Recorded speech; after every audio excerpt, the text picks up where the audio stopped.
What's up everyone? Welcome back to the shop. I've never done marquetry before and I thought it would be really cool if we tried to make a box with a super elaborate lid.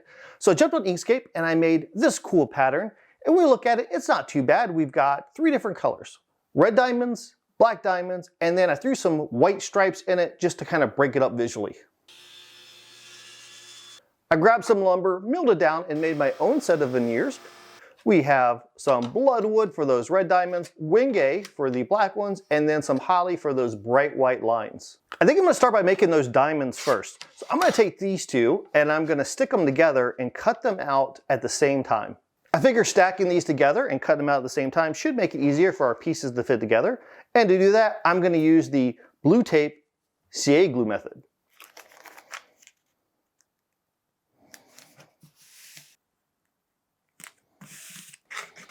I'm putting way more CA glue than I typically would for something like this because we're going to have a ton of tiny little pieces and I don't want to accidentally not have glue on some of those.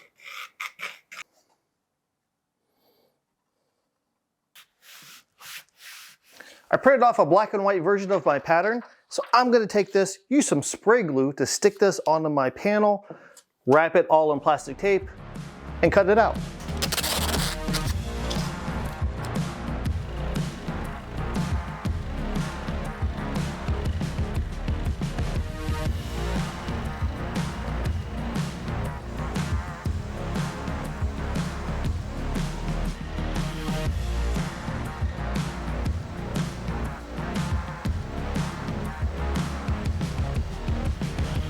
I got all my pieces cut out, so now I'm slowly gluing all of these tiles together. And it's kind of a slow process, so I just grab some headphones, fill up some coffee, and kind of just chill out. Essentially, I'm just putting glue here on the edges, fitting them together, and then holding them tight and putting some blue tape down to keep it all in place while the glue dries. Now, what's cool about this is we cut all these pieces out together. So I have one version on my project here, and then I have an inverted project here. So technically, you could do this and make 2 projects at the same time. Or if you're kind of like me, you have a backup whenever you screw up.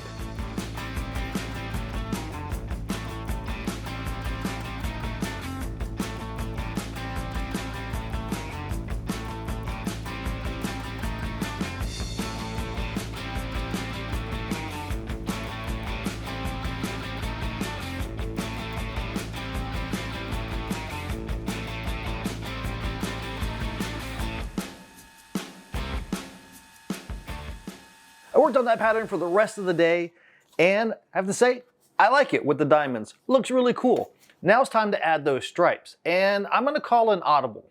I still wanna put the white stripes through the whole thing, and the plan was to use this piece of holly here to do that. But I started thinking, I don't know that I want my stripes really thick. I kinda want them super thin, like pinstripes. Instead of using the holly, I'm gonna use some maple veneer. My triangles are about 1 inch from point to point. So I'm placing my ruler at that 1/2 inch mark in between. Then I'll use that as a straight edge, draw my lines.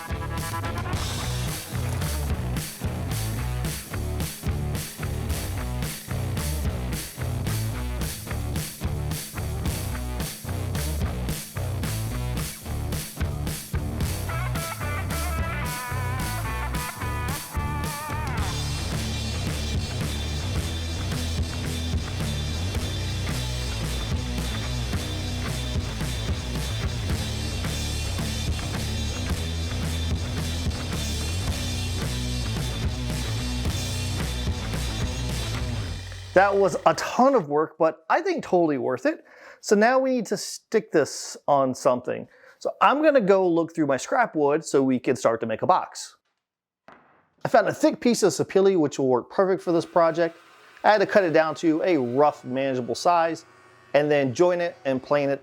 And then I went over to the table saw and resawed it into 2 boards. And after a little bit of cleanup work, ultimately this is what I have, the outside of our box. Now, as far as the joinery goes, I'm thinking miter joints because, well, miter joints are a bit classy. And also, I think that those sharp corners will coordinate really well with the diamonds that are in the pattern that we made. Let's head on over to the table saw. We can cut these out.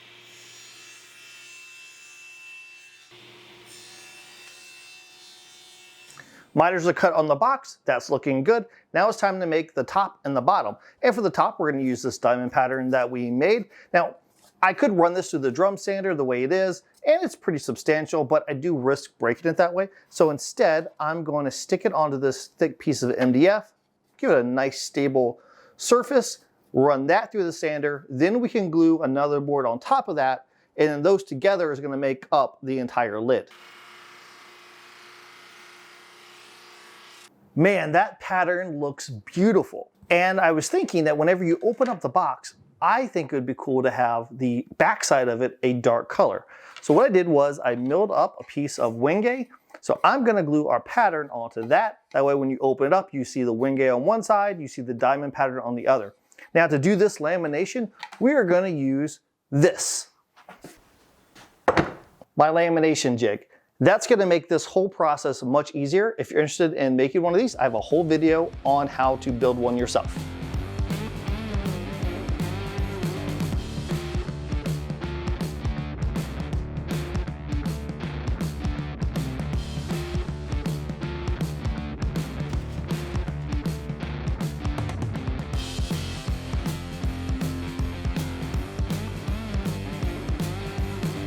After the glue was dry, I took the top out, did a little bit of cleanup work, cut it down to a rough size, did some sanding, and it looks beautiful. Now it's time to actually put that into the box. So I have my lid, I have my bottom, and I have my box. Now I'm over at the table saw, and I put a ripping blade into the saw because it has a flat tooth. Now what I'm gonna do is basically make a bunch of different passes, and I'm gonna cut the groove for the top and the bottom until those fit into place.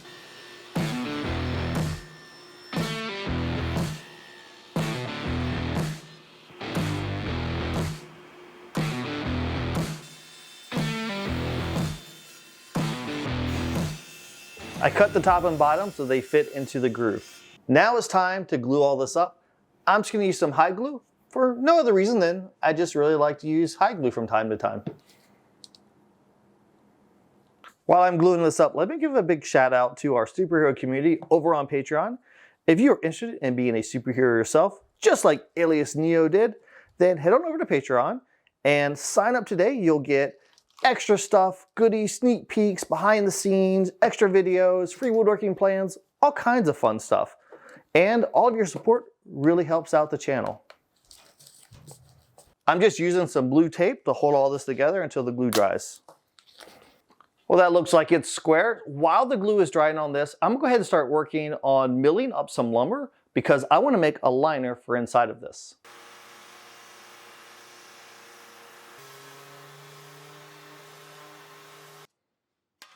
To strengthen the miters and to make my box look a little bit cooler, I want to put some splines in the corners. Now to do that, I'm going to use this spline jig that I made. If you're interested in making a jig like this, I already made a video on it, so click up there. I go over the entire process.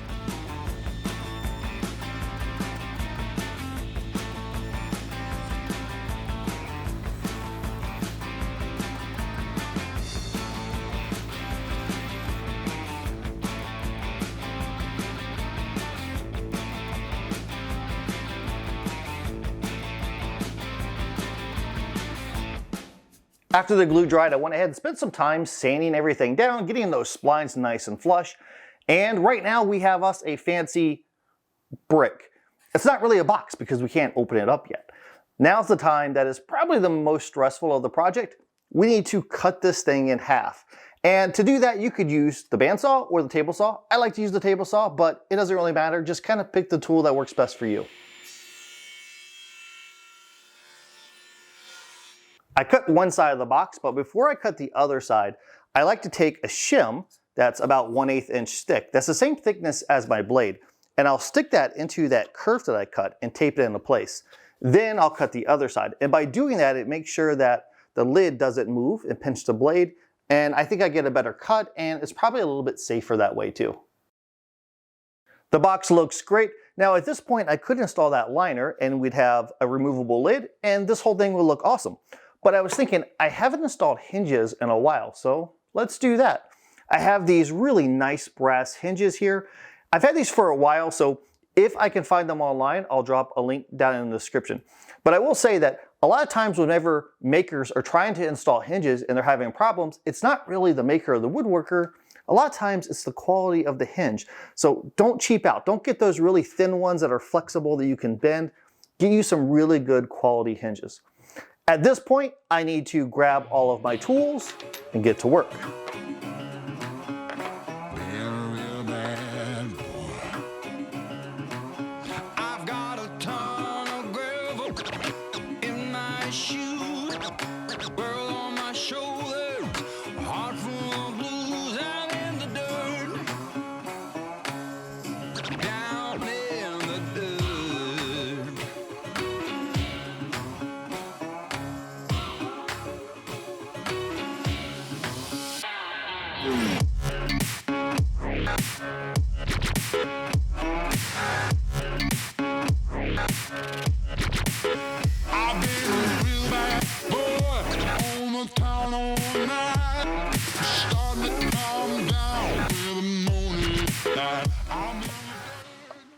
Our hinges are done. So now when it comes to the construction, we only really have one last thing, which is putting the liner in there.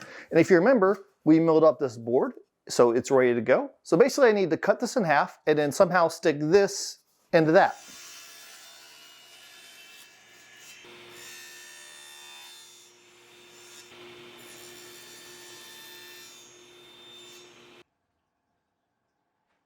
Home stretch, now it's time to apply finish. I'm gonna go with the wax finish, really easy. You apply it to the box, you buff it out, and then you could add more coats if you want to, and keep polishing it until you get it as shiny as you want. Let's see all that hard work get paid off.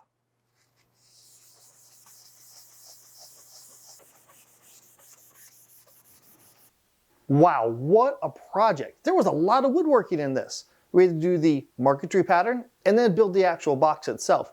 But I love the pattern. I'm really glad that that's what I went with. And I learned a ton, seeing that this was the first time I've ever done marquetry before.